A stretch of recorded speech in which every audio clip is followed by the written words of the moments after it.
Halo semua, selamat datang kembali di Jejak Keramat. Di episode kali ini, aku akan membawakan satu cerita horor yang berjudul Warung Gaib. Sebelum masuk ceritanya, tekan tombol like dan subscribe dulu biar kalian tidak ketinggalan cerita horor lainnya. Jika sudah, kita langsung masuk saja ke ceritanya. Saya ini kalau dari kampus selalu pulang larut malam. Bukan ada mata kuliah tambahan, melainkan nongkrong-nongkrong gak jelas untuk refreshing dengan teman-teman. Melihat jam tangan sudah menunjukkan jam setengah 12 malam. Saya dan ketiga teman saya, sebut saja namanya Ivan, Rizky, dan Sony, memutuskan untuk pulang. Dan seperti biasa, saya dan Sony selalu bareng, karena jalur ke rumah saya searah dengan jalur ke rumahnya. Kami berdua menggunakan sepeda motor masing-masing. Di awal perjalanan menuju pulang, kami menjalankan motor beriringan satu sama lain. Malam ini ditemani hujan rintik-rintik yang dinginnya cukup menembus jaket dan membuat saya menggigil. Tiba-tiba, Sony meminggirkan motornya dan mengajak saya untuk mampir bila ada warung nanti.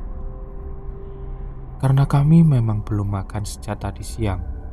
Setelah saya menyetujui, kita pun kembali ke jalan, dan saya jalan di belakang Sony. Di perjalanan yang sepi ini, hanya ada beberapa pengendara. Sebenarnya, malam ini malam yang aneh. Biasanya saya pulang jam setengah 1 dini hari, tak sepi seperti ini. Walaupun hujan rintik-rintik, masih ada orang yang berlalu lalang. Namun, saya tepiskan pikiran itu. Mungkin itu hanya perasaan saya saja. Sialan, malam ini memang begitu dingin sekali. Saya kurangi kecepatan motor karena dingin yang membuat konsentrasi saya buyar saat mengendarai motor. Tiba-tiba, Sony yang di depan saya berhenti. "Kenapa Son motor lu?"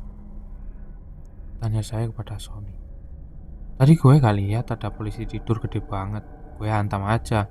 Makanya gue berhenti untuk ngecek takut kenapa-napa motor," jawab Sony. "Polisi tidur? Setahu gue ini jalan gak ada polisi tidurnya. Dan gue dari tadi di belakang lu juga gak lihat lu ngantem apapun," seru saya. Dan hal ini membuat kacau pikiran saya. Apa yang terjadi dan apa mungkin Sony hanya bercanda? Sony gak mungkin bercanda, karena setahu saya dia itu orangnya kalem dan untuk bercanda pun jarang sekali. Setelah Sony ngecek motornya, kita kembali berjalan. Saya melihat-lihat sekitar, ternyata hanya saya dan Sony saja yang berada di jalan malam itu.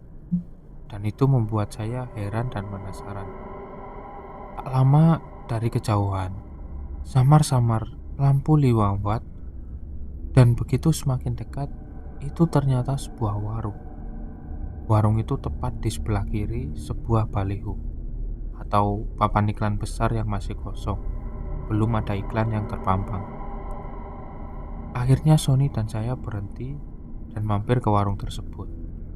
Pas saya turun dari motor, tiba-tiba saya tersandung papan kilometer yang tingginya selutut dan cukup membuat kaki saya sakit.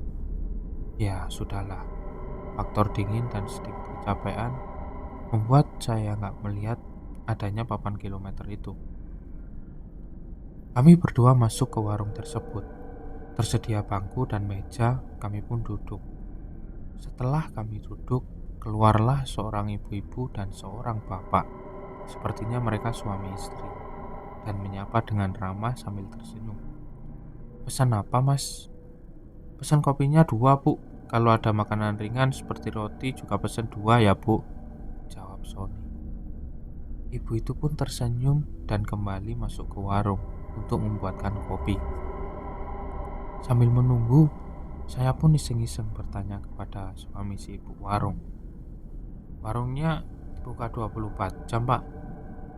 "Iya, Mas, saya berjaga bergantian dengan istri saya," jawab bapak itu.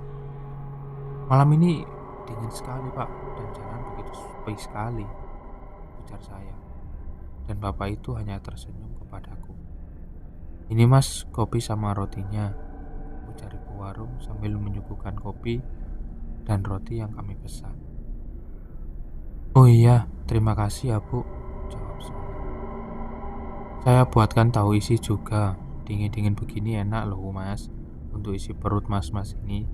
Masih hangat toh mas, ujar ibu warung. Oh iya bu, makasih. Lagi-lagi ibu tersenyum kembali kepada saya dan Sony.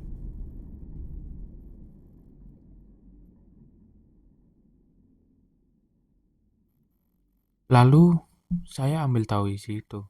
Kebetulan saya sangatlah lapar karena menerjang dinginnya malam ditambah rintik hujan. Setelah saya makan, ternyata enak juga tahu isi ini. Begitupun juga sambelnya. Sampai-sampai saya dan Sony habiskan tanpa tersisa. Seperti biasa, sehabis makan, saya bakar sebatang rokok sambil nyeruput kopi hitam hangat. Beberapa saat kemudian, semua tadi berapa bu? Kopi 2, roti 2, dan tahu isi kita berdua habiskan. Ujar Sony sambil tertawa. Semuanya 20.000 mas, jawab ibu warung sambil tersenyum. Setelah kami membayarnya, kami pun segera melanjutkan perjalanan pulang. Saat saya menuju motor, lagi-lagi saya tersandung papan kilometer. Oke, kali ini saya benar-benar meleng. Penasaran dengan papan kilometer yang membuat kaki saya tersandung. Saya pun melihatnya di sana tertulis KM 12. Setelah rasa penasaran saya hilang, akhirnya kami pun memulai perjalanan pulang. Jalanan masih tampak sepi, hujan rintik-rintik sepertinya tak mau berhenti juga. Di pertigaan jalan, Sony pun belok kiri. Karena kali ini saya sudah nggak sejalur lagi dengan dia. Dan rumah saya masih agak jauh sedikit. Anehnya, di jalan yang menuju ke rumah saya tidak sepi seperti tadi. Ada beberapa kendaraan yang lalu lalang. Sialan, malam ini sangat aneh. Mungkin karena gue kelelahan, gumam saya. Sesampainya di rumah, saya sholat isya dan membersihkan diri. Mata pun belum mau menutup alias belum mengantuk. Saya pun mendengarkan lagu. Tiba-tiba, HP saya berdering ada panggilan masuk. Ternyata itu Sony. Tadi lu ngerasa aneh gak selama perjalanan pulang, Dit? Iya sih, kirain gue doang, Dit. Motor gue pas dicek di rumah, ternyata gak ada yang rusak. Padahal tadi gue hantam polisi tidur gede banget cuy. Ya syukur deh Son. Sorry gue capek banget nih, gue tutup dulu ya. Besok di kampus aja ngomonginnya. Oke Dit. Karena perjalanan tadi membuat saya stres gak seperti biasanya, akhirnya saya memutuskan untuk tidur dan menutup telepon dari Sony. Akhirnya saya pun tidur. Seperti biasa, alarm HP saya jam 5 pagi sudah berdering untuk membangunkan sholat subuh. Mata terasa berat untuk melek. Namun betapa kagetnya, karena melihat samar-samar bapak dan ibu warung itu sekarang tengah berdiri di sudut kamar saya dengan muka pucat dan tanpa berekspresi. Sepertinya saya antara sadar dan tidak, atau hanya berhalusinasi saja. Sialan, apaan lagi nih? Saya pun tertidur kembali dan melewatkan sholat subuh. Pagi pun menjelang, jam menunjukkan jam 7 pagi. Saya pun bergegas untuk berangkat ke kampus. Saya berencana berangkat melewati jalan semalam dan melihat apa benar ada warung di situ. Teringat ada papan iklan besar dan papan kilometer 12 di sana. Akhirnya saya sampai di jalan yang kemarin saya lewati. Ternyata jalan ini tidak sesepi malam hari. Dari kejauhan terlihat papan iklan besar. Setelah saya dekati, di sana juga terdapat papan kilometer bertuliskan KM 12 yang membuat saya tersandung semalam. Ya, tidak salah lagi. Ini tempat saya dan Sony semalam mampir ke sebuah warung.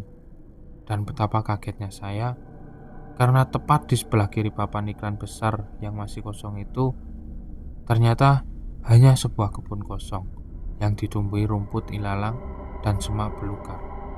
Tidak ada satupun warung di situ. Namun, di dalam kebun terlihat dari kejauhan ada sebuah rumah kosong yang nampak tua. Rumah itu atapnya sudah runtuh sebagian. Entah saya berhalusinasi atau tidak, di sana terlihat sosok perempuan melambaikan tangan dari dalam rumah tua itu. Dengan jelas, saya lihat rambutnya panjang, bergaun putih. Wah, itu membuat saya gemetar dan saya cepat-cepat starter motor untuk segera pergi dari tempat itu. Karena saya belum sarapan dan gemetaran akibat hal sialan tadi, akhirnya saya berhenti di tempat jualan nasi uduk. Bu, nasi uduknya satu ya? Iya mas. Jalan sekitar sini pun sangat ramai. Apa mungkin bila malam hari sepi sekali ya? Saya dalam hati. Ini mas nasi uduknya. Oh iya, terima kasih bu. Rasa penasaran membuat saya bertanya kepada ibu itu. Bu, apa kalau malam jalanan ini sepi sekali? Tidak ada kendaraan yang lewat sama sekali. Oh tidak dek, kalau malam di sini lumayan ramai. Apalagi ditambah truk-truk bermuatan yang diperbolehkan jalan di atas jam 10 malam. Oh begitu ya bu. Kok mas pucat begitu? Sedang sakit ya? Tanya ibu itu. Dan akhirnya saya pun menceritakan kejadian yang semalam saya dan Sony alami.